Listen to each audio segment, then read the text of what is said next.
This is what they call a double header. 630 hooked up to the 4501.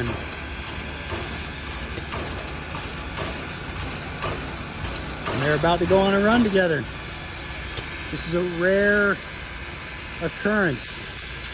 Very popular. They're doing it on Founders Celebration Day, Founders Day.